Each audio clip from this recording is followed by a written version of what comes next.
Aliens mocked human ships as outdated, until one jumped across the system in seconds. The Galactic Council's emergency session had been called to address what the Zephyrian delegate termed the human problem. Ambassador Kethavar of the Hegemony adjusted his crystalline respirator and gestured dismissively at the holographic display showing Earth's latest diplomatic vessel. "Look at this primitive craft," he sneered, his four eyes gleaming with amusement. "Chemical rockets, nuclear reactors, and what appears to be steel plating. How did the Council ever approve their membership?"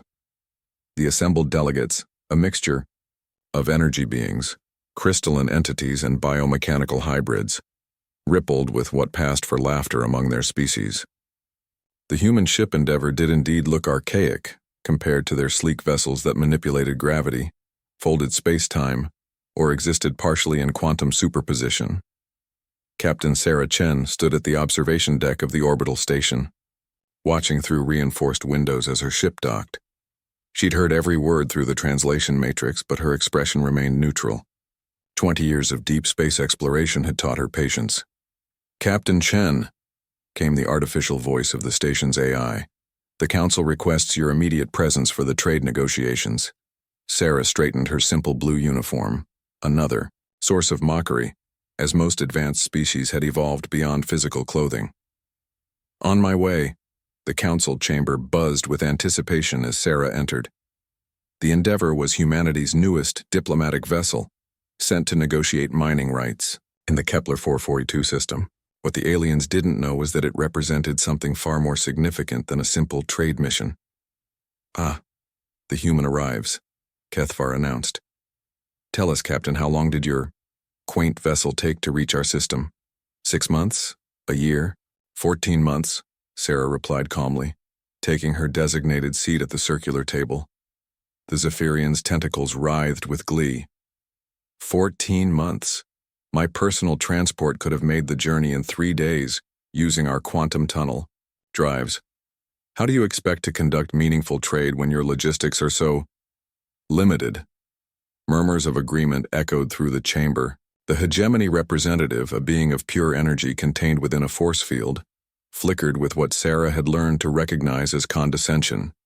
Perhaps, the energy being suggested, humans would benefit from purchasing our transportation technology, for a modest fee, of course. Sarah leaned back in her chair. "That's very generous, but I think you might be underestimating human engineering." "Engineering?" Kethvar's laugh was a harsh scraping sound. "You still use combustion and fission. We mastered these technologies when your species was discovering fire." "You're right," Sarah agreed. "We are a young species, but sometimes youth brings innovation." The chamber fell silent. Innovation was a dangerous word in galactic politics.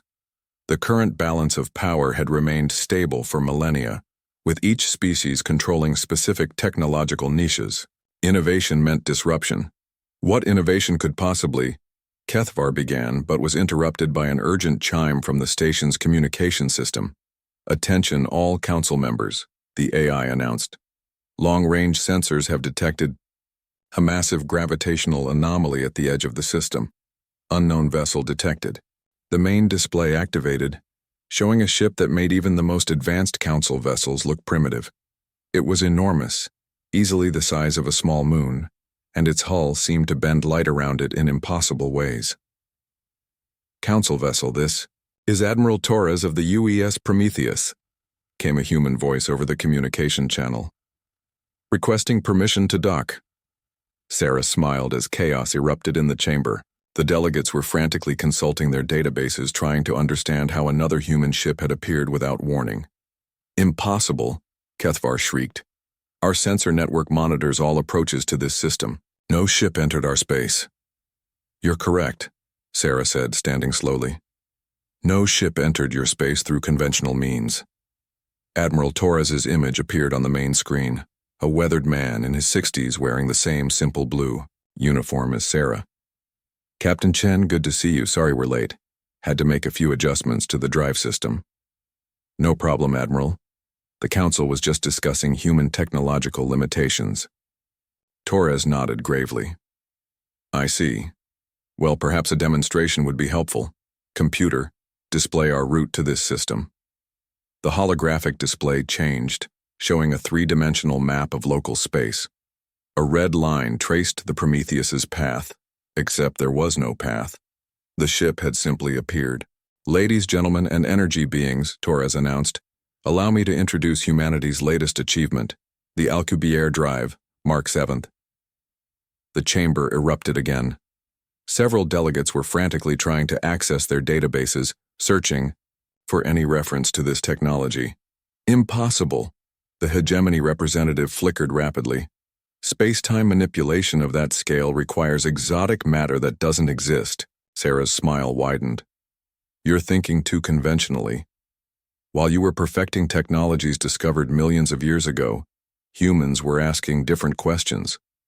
What if exotic matter isn't required? What if you can manipulate space-time using conventional matter in unconventional ways?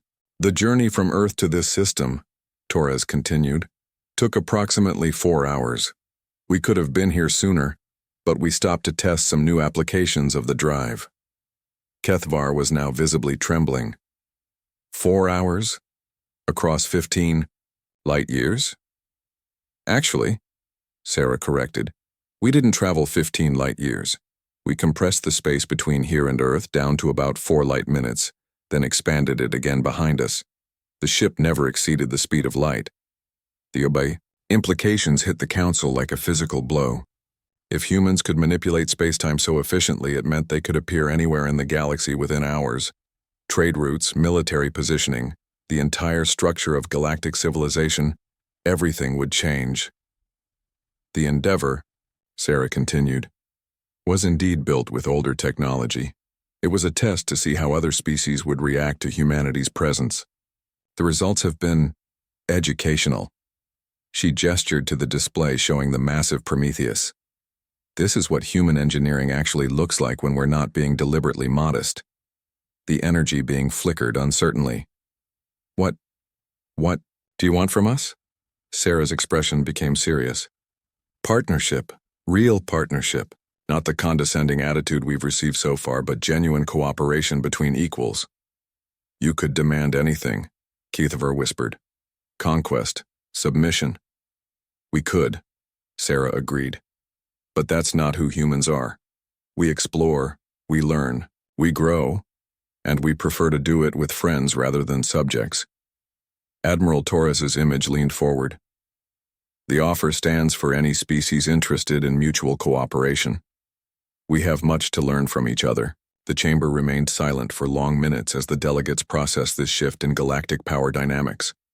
Finally, the Zephyrian delegate spoke, his voice subdued. Perhaps we were too hasty in our assessment of human capabilities. Sarah nodded. Perhaps, but that's in the past. The question now is, what kind of future do we build together? As the negotiations began anew, Sarah reflected on humanity's greatest strength. It wasn't their technology or their ships. It was their ability to surprise everyone, including themselves, with what they could accomplish when they refused to accept limitations. The stars belonged to whoever had the courage to reach for them. Today, humanity had reminded the galaxy why they deserved their place among them.